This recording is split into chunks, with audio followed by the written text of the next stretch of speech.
Students, welcome to John academy. This is Shahul John. आज हम पढ़ने जा रहे हैं क्लास 6 की सिविक्स चैप्टर 8। प्रीवियस चैप्टर को आप प्लेलिस्ट में चेक कर सकते हैं। चैप्टर का नाम है ग्रामीण क्षेत्र में आजीविका। इसका मतलब ये है कि गांव में किस तरीके से पैसा कमाया जाता है या कौन कौन से काम होते हैं गांव में। तो यहाँ पर हम कलपट्टू गांव के बारे में पढ़ने जा रहे हैं, जो कि तमिलनाडु में समुद्र तट के पास का एक गांव है कलपट्टू। यहाँ पर लोग किस तरीके से पैसा कमाते हैं? टोकरी, बर्तन, घड़े, ईंट, बैलगाड़ी बनाकर, और किसी की नाई की दुकान है, कोई साइकिल ठीक करता है, कोई दुकानदार है, कोई व्यापारी है, कोई टीचर है, कोई धोबी है, कोई टिफ़िन भी मिलता है वहाँ पर, बीज और खाद की दुकानें भी हैं।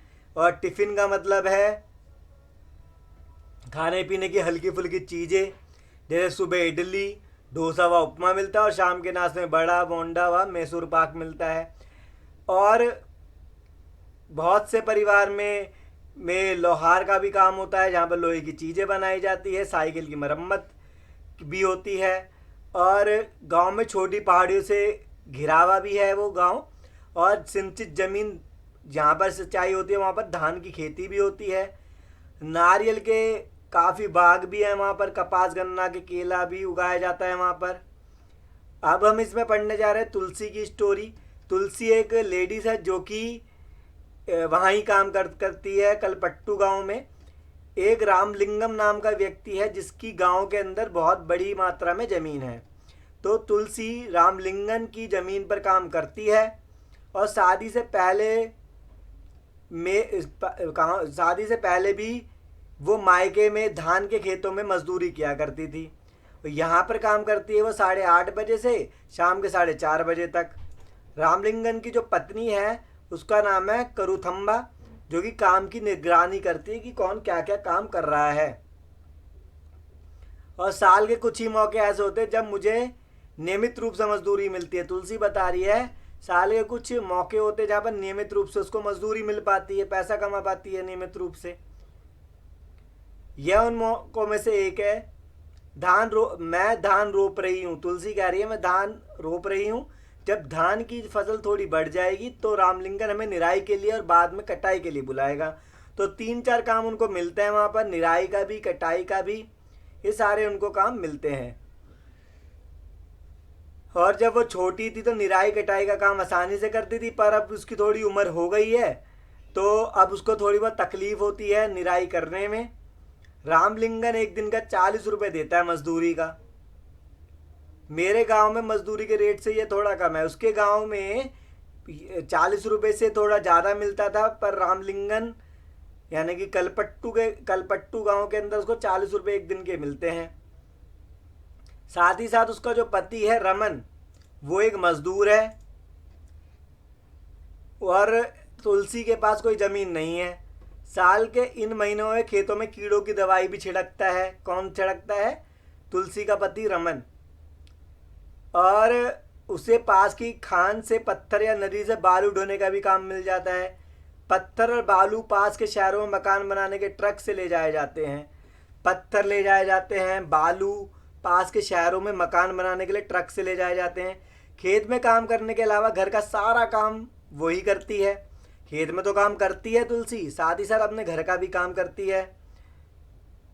सबके लिए खाना बनाती है, घर में वो कपड़े धोती है, सफाई करती है, दूसरी औरतों के साथ जंगल से लकड़ी भी लाती है। और गांव से करीब 1 किलोमीटर दूर बोरवेल है जहाँ से पानी लेकर आती है। बोरवेल से क्या लेकर आती है? पानी। और उसका जो पति है घर का सामान लाता है, जैसे कि साग सब्जी, ये सारी चीज़ें। तो आप इस चार्ट में भी देख सकते हो, ये पाई चार्ट सा बना हुआ है यहाँ पर, जहाँ पर दिखाया गया है कि थोड़ा बड़ा कर लेते हैं उसको। हाँ, तो यहाँ पर दिखाया गया है कि जनवरी, फरवरी, मार्च, अप्रैल, मई तक में लगभग काम नहीं मिलता है।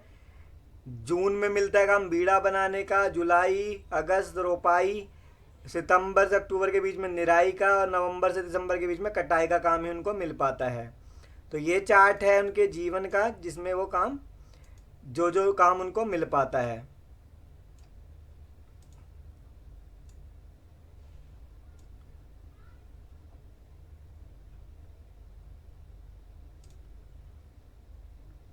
ठीक है। अब उनकी हमारी दो बेटियां हमारे जीवन की खुशी है। उनकी दो बेटियां हैं, किसकी, तुलसी की और रमन की। दोनों ही स्कूल भी जाती हैं। पिछले साल एक बेटी बीमार जब पड़ गई थी तो उसे शहर के अस्पताल ले जाना पड़ा था उनको, और उसका इलाज रामलिंगन से उधार लिया था उन्होंने अपनी बेटी का इलाज कराने के लिए। रामलिंगन कौन है? उनका मालिक, जिसके खेत में वो काम करते हैं।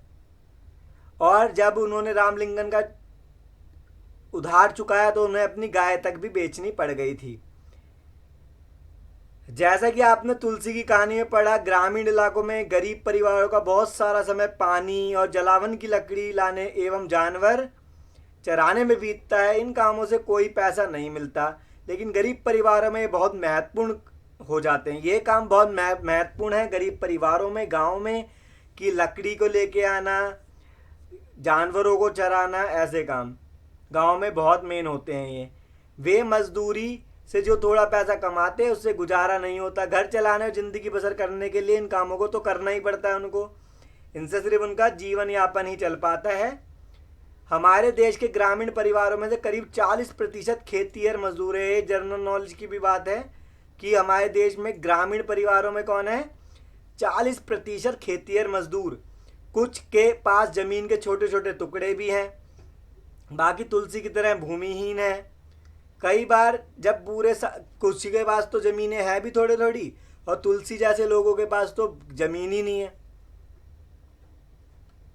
और कई बार जब उन्हें पूरे साल काम नहीं मिलता तब मजबूरन काम की खोज में वो दूर दराज यानी दूर दूर के इलाकों में भी चले जाते हैं।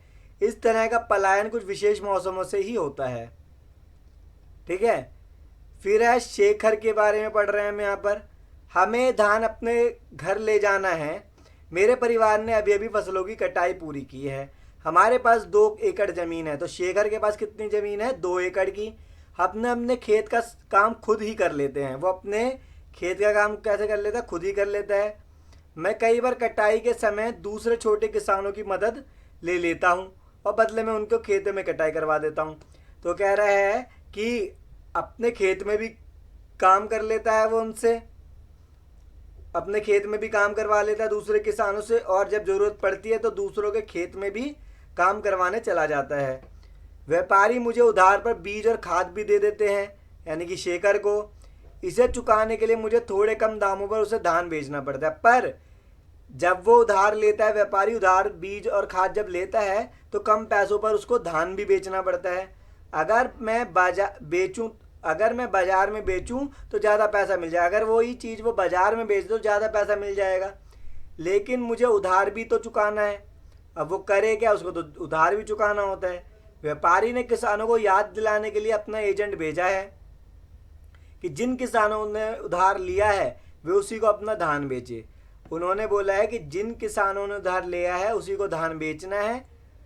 मुझे अपने खेत से 60 बोरी धान मिलेगा। इनमें से कुछ से मैं अपना उधार चुका दूंगा और बाकी घर में लग जाएगा। और जो उसको 60 बोरी धान मिला है उसमें कुछ से तो वो उधार चुका देगा और बाकी घर में लग जाएगा। ये है शेखर की स्टोरी। लेकिन मेरे हिस्से में जो आता है वह सिर्फ 8 महीने तक ही चल पाता है। जो भी उसके हिस्से में आता है शेखर के, उसके कितने महीने चल पाता है? सिर्फ 8 महीने। इसलिए मुझे और पैसा कमाने की ज़रूरत पड़ती है। इसके लिए मैं रामलिंगन के चावल की मिल में काम करता हूँ। वहाँ मैं पड़ोसी गाँव के किसानों से धान इकट्ठा करने में उसकी मदद करता हूँ। और इसके चक्कर में वो 4 महीने तो काम होता नहीं उसके पास, तो इसलिए वो रामलिंगन के गाँव में रामलिंगन की चावल की मिल भी है तो वहाँ पर काम करता है। और इसमें क्या काम करता है? वो पड़ोसी गाँव के किसानों से धान इकट्ठा करने में उसकी मदद कर लेता है। हमारे पास एक संकर गाय भी है। उसका दूध हम यहीं की सहकारी समिति को देते हैं। इससे रोज के खर्चों के लिए थोड़ा और पैसा मिल जाता है। तो जब वो उनके पास संकर गाय भी है, उसका दूध भी बेचते हैं, उससे पैसा आता है। कर्ज लेने पर क्या होता है? जैसा कि आपने ऊपर पढ़ा, कई बार शेखर जैसे किसान जरूरी चीज़ें खरीदने के लिए पैसा कर्ज ले लेते हैं। अक्सर ये पैसा बीज, खाद और कीटनाशक खरीदने के लिए साहूकार से कर्ज लिया जाता है। तो किससे लिया जाता है कर्जा? साहूकारों से भी। अगर बीज अच्छी किस्म के नहीं होते या फसल को कीड़ा लग जाता है तो पूरी फसल बर्बाद हो जाती है। तो फसल कब बर्बाद हो जाती है? अच्छी किस्म के अगर बीज ना हो, फसल में कीड़ा लग जाए या पूरी फसल बर्बाद हो जाए। बारिश पूरी नहीं होने पर भी फसल खराब हो सकती है। ऐसी स्थिति में किसान अपना उधार नहीं चुका पाते। कई बार परिवार चलाने के लिए उन्हें पैसा कर्ज के तौर पर लेना पड़ता है। कई बार तो ऐसा होता है उधार भी ले लेते हैं, वो अपने खेत में पैसा भी लगाते हैं। कई बार बारिश नहीं होती या कीड़े पड़ जाते हैं, उनकी फसलें खराब हो जाती हैं, जिसके कारण उन पर बहुत भारी मात्रा में उधार चढ़ जाता है और जिसके कारण कई बार किसान आत्महत्या भी कर लेते हैं। रामलिंगन और करूथम्बा। गरीब जमीन के अलावा रामलिंगन के पास एक चावल की मिल भी है। रामलिंगन के पास क्या है? जमीन तो है ही, चावल की मिल भी है और बीज व कीटनाशक बेचने के लिए एक दुकान भी है उसके पास। चावल की मिल में उन्होंने कुछ अपना पैसा लगाया, थोड़ा सरकारी बैंक से कर्ज लिया। रामलिंगन ने भी थोड़ा पैसा किससे लिया? सरकारी बैंक से। वे कलपट्टू और आसपास के गांवों से ही धान खरीदते हैं। मिल का चावल आसपास के शहरों के व्यापारियों को बेचा जाता है, इससे उनकी अच्छी खासी कमाई हो जाती है। वो किसको बेचता है? मिल का चावल शहरों के व्यापारियों को बेचता है, उससे उनकी क्या हो जाती है? बहुत अच्छी कमाई हो जाती है रामलिंगन की। भारत के खेतिहर मजदूर और किसान। कलपट्टू गांव में तुलसी की तरह के खेतिहर मजदूर हैं, शेखर की तरह छोटे किसान हैं और रामलिंगन जैसे बड़े किसान हैं। ये तीनों ही मिल जाते हैं गांव के अंदर। भारत में प्रत्येक 5 ग्रामीण परिवारों में लगभग 2 परिवार खेतिहर मजदूर के हैं। ये भी याद रखने वाली बात है कि कितने लोग ग्रामीण परिवारों में लगभग 2 परिवार खेतिहर मजदूर के होते हैं। ऐसे सभी परिवार अपनी कमाई के लिए दूसरों के खेतों पर निर्भर रहते हैं, दूसरों के खेतों पर भी निर्भर रहते हैं वो पैसा कमाने के लिए। इनमें से कई भूमिहीन हैं और कईयों के पास जमीन के छोटे छोटे टुकड़े हैं। किसी के पास तो जमीन ही नहीं है, किसी के पास छोटे छोटे टुकड़े हैं। शेखर जैसे छोटे किसानों को ले तो उनके ज़रूरतों के हिसाब से खेत बहुत ही छोटे पड़ते हैं। अगर शेखर जैसे किसानों को ले लो तो उनके हिसाब से खेत बहुत ही छोटे पड़ते हैं। भारत के 80% किसानों की यही हालत है और भारत में केवल 20% किसान रामलिंगन जैसे बड़े किसानों की श्रेणी में आते हैं। तो शेखर जैसी हालत कितने किसानों की? 80% और रामलिंगन जैसे किसान कितने हैं? 20%। ऐसे किसान गांव की अधिकतर जमीन पर खेती करते हैं। उनकी उपज का बहुत बड़ा भाग बाजार में बेचा जाता है और कई बड़े किसानों ने अन्य काम धंधे भी शुरू कर दिए हैं, जैसे दुकान चलाना, सूद पर पैसा देना, छोटी छोटी फैक्ट्रियाँ चलाना। तो बहुत से किसान ये भी काम करने लग गए हैं। ठीक है। और हमने कलपट्टू में होने वाली खेती के बारे में पढ़ा। ग्रामीण क्षेत्रों में खेती के साथ साथ लोग जंगल की उपज, पशु आदि पर निर्भर रहते हैं। ठीक है, ये सारी चीज़ें हैं जो हमने पढ़ा कि खेती पर निर्भर रहते हैं। उदाहरण के लिए मध्य भारत के कुछ गांवों में खेती और जंगल की उपज दोनों ही आजीविका के महत्वपूर्ण साधन हैं। मध्य भारत में कुछ गांवों में खेती और जंगल की उपज दोनों ही आजीविका के महत्वपूर्ण साधन है, जंगल की उपज और गांव की खेती। अब हम पढ़ने जा रहे हैं कि कलपट्टू के पास एक गांव है पुदुपेट नाम का एक गांव है। उसमें क्या होता है? अरुणा और पारिवेलन के बारे में पढ़ रहे हैं हम। ये जो है वो मछुआरे हैं। तो पुदुपेट कलपट्टू से ज़्यादा दूर नहीं है। वहाँ पर क्या है? आजीविका चलाने के लिए वो क्या करते हैं? मछलियों को पकड़ते हैं। उनके घर समुद्र के पास होते हैं और वहाँ चारों ओर जाल और कैटामरीन की पंक्तियाँ दिखाई देती है। अब ये कैटामरीन क्या है? कैटामरीन क्या है? मछुआरों की खास तरह की छोटी नाव, जिससे वो मछलियाँ पकड़ने जाते हैं। सुबह सुबह 7 बजे निकल जाते हैं वो। ठीक है। और उनके परिवार वाले भी यही काम करते हैं। आज जो मछलियाँ पकड़ी गई उनमें से मैंने अपने परिवार के लिए कुछ मछलियाँ एक तरफ उठा कर रख दी, बाकी मैं नीलाम कर दूंगी। मतलब उनका परिवार क्या करता है? वहाँ पर मछलियाँ पकड़ने आता है, फिर जो उसकी वाइफ है अरुणा, वो मछलियों को बेचती है। इस तरीके से उनका जीवन यापन चलता है। और ये कैटामरेन तो आपको पता चल गया, मछुआरों की खास तरह की छोटी नाव होती है। नीलामी में जो औरतें यहाँ से मछलियाँ खरीदते हुए टोकरे भर भरकर पास के गांव में बेचने के लिए भी जाती है। ये आपको बता दिया, मछलियाँ बेचने जाती हैं हम। और कई बार